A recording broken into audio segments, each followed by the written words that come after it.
दिवशी नाशिकमध्ये काळराम मंदिरात आरती करतायत, कसं बघताय आपण याच्याकडे?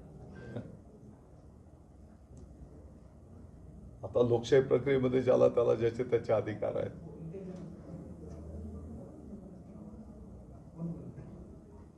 आपल्या सर्वांना आनंदाची आणि अभिमानाची गोष्ट आहे.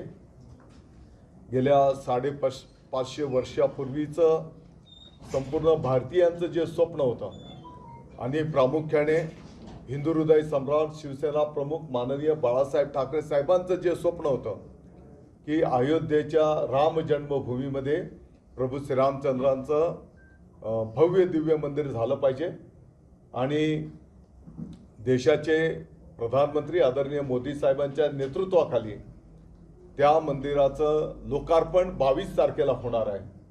आम्हा शिवसैनिकांच्यासाठी ही जास्ती महत्त्वाची आणि आनंदाची गोष्ट आहे. लोकशाही मराठी ऐका, पहा, जागरूक रहा.